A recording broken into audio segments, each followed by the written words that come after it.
Hey, folk, this is your host, Mike of Carnivore. I don't know. It's been a long day. Carnivore weight loss challenge. Okay.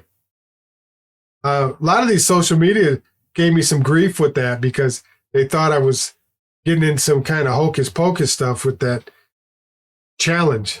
I don't know. I mean, you could look at a lot of thumbnails at carnivore weight loss but I think they had a problem with the challenge part.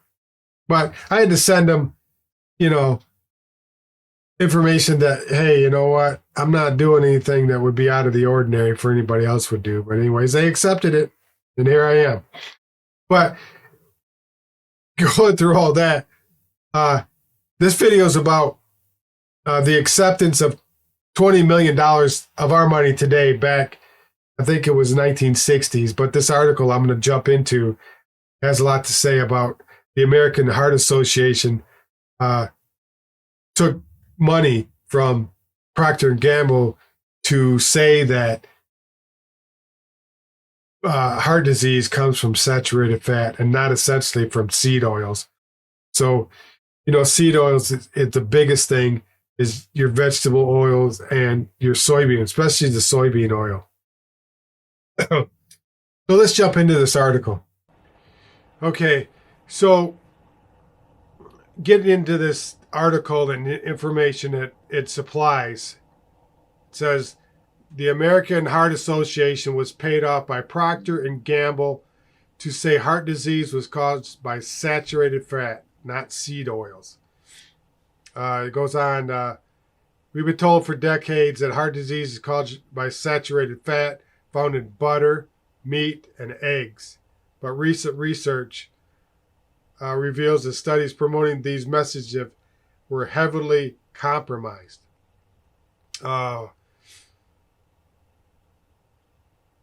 not going to read all this article. I can leave the website. You can go through it, but let's take some of it. The Centers of Disease Control Prevention (CDC) lists out the official recommendations for eating a healthy diet that will stave off disease and obesity. The information comes from a document called Dietary Guidelines for Americans 2020 to 2025. Let's bust this open and see what happens. There we go. Goes right to the CDC website. Healthy eating for a healthy weight. So, eating plan emphasizes fruits, vegetables. Now, as far as carnivore, you don't eat fruits, you don't eat vegetables, you don't eat whole grains. Now it says fat-free, low fat. Now, in my diet, I don't consume any milk products. And I try to stay away from any cheeses. Now, Dr. Stilt says that when you eat cheese, you go in and out of ketosis. Now, I don't know if that's true or not. I have to do some more research in that. But that's just what one doctor says. You do eat seafood, meats, poultry, eggs. I don't eat legumes, beans, peas, all that. Soy products, really? Nuts and seeds. Wow. Okay. So this is what they're saying for eating for a healthy weight. Let's see what the comfort. Eat them less often. Eat similar amounts. Try a low-calorie version. I would just say, why don't you just stick? Why do you got to eat them? Why is there such a thing? Okay, so let's go to this next web. Let's see. I think that was. Let's see if I do this. Oh, okay. So it opens up a PDF. Life stage. It says right here.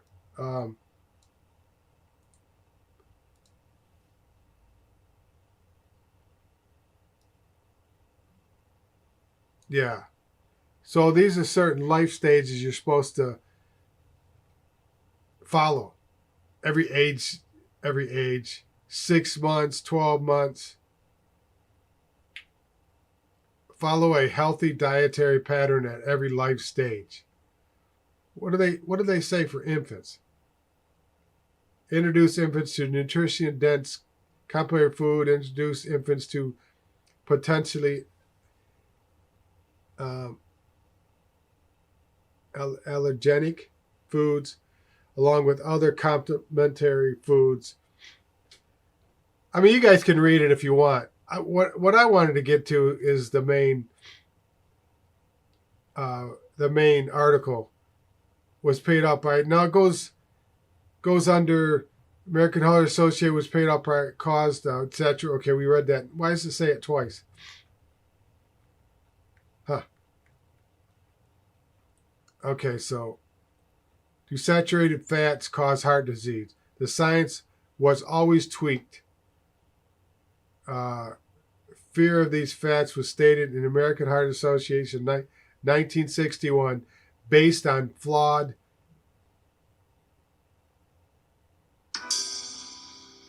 Let's do this in color. There we go. How's that? That works. I like that.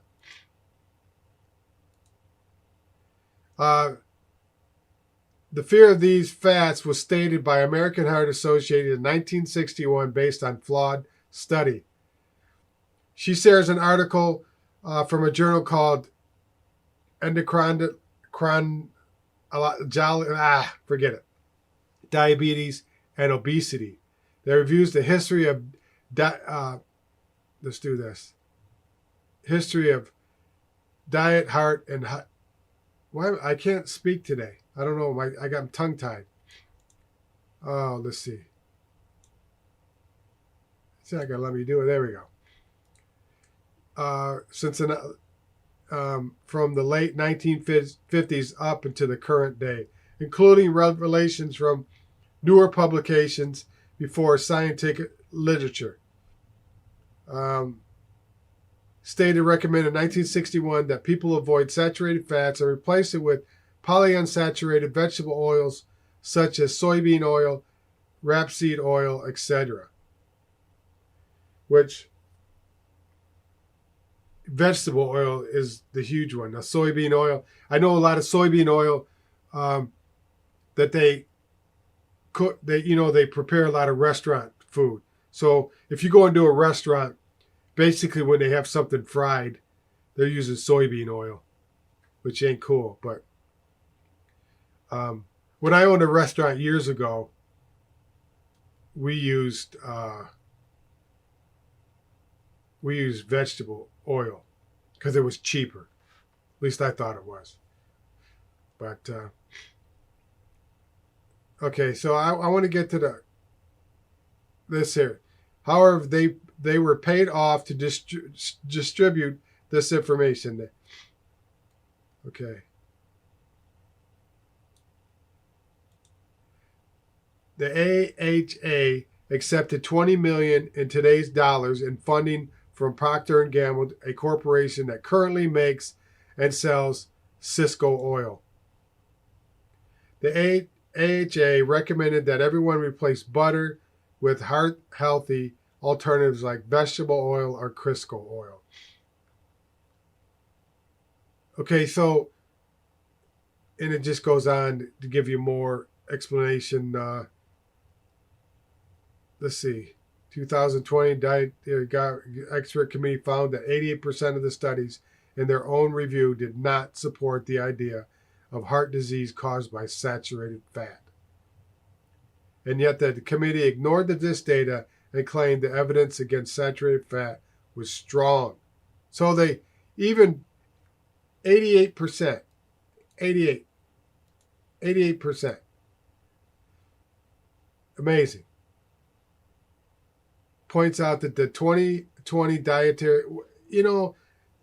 I'm the person, I don't do all these drugs. I don't go to the doctor and get drugs. I find alternative methods, which is natural methods to take care of whatever it is. If you got a cold or flu, you could take capsules of oregano oil. That's nature's natural antibiotic, right? If you didn't know that, you can make your own. Just go down to the local health food store, buy some oregano oil, put it in them clear little gelatin capsules and take them. That's like an antibiotic, natural.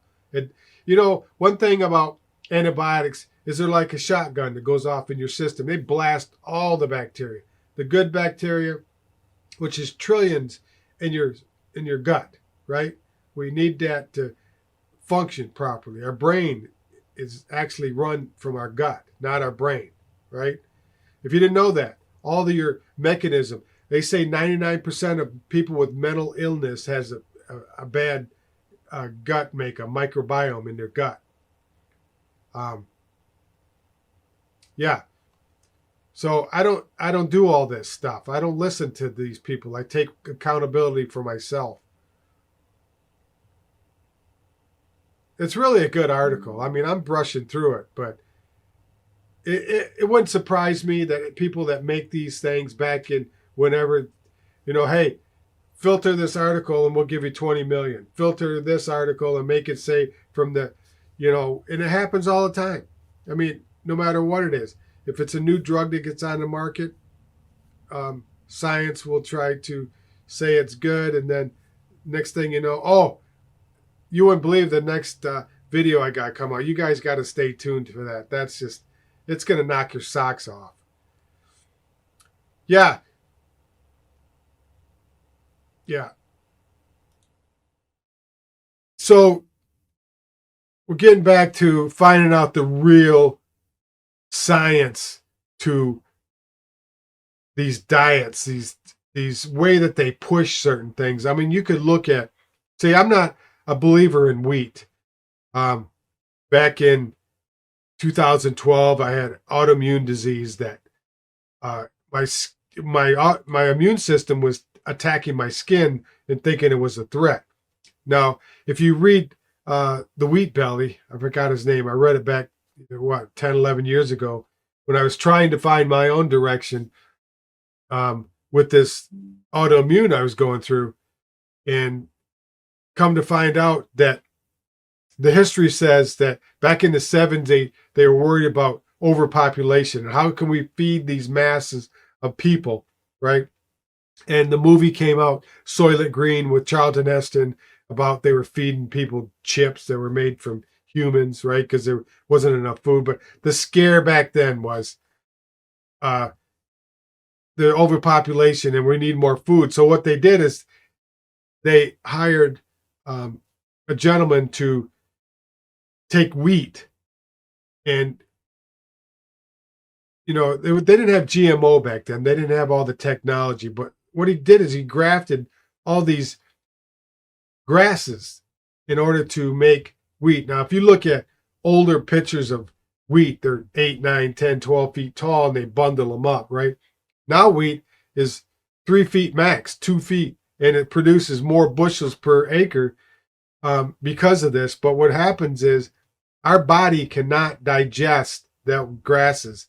And what happens is when that wheat is digested, it turns into almost like sugar.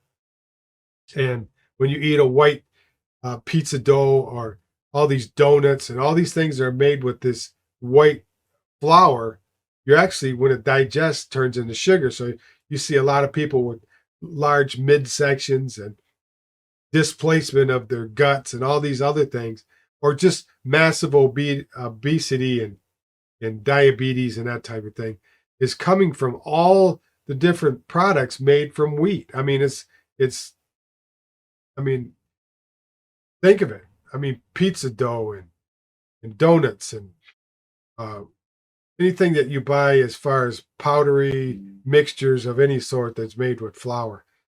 But yeah, so if you found value in this video, I appreciate if you like and subscribe and share this with other people if you need more ammo in your walk and your carnivore diet. But you guys have a wonderful day. And like I said, look for this next video, and when it comes out, I'll put it in this in the cards here. So you guys have a wonderful day, and I will see you next time. Bye now.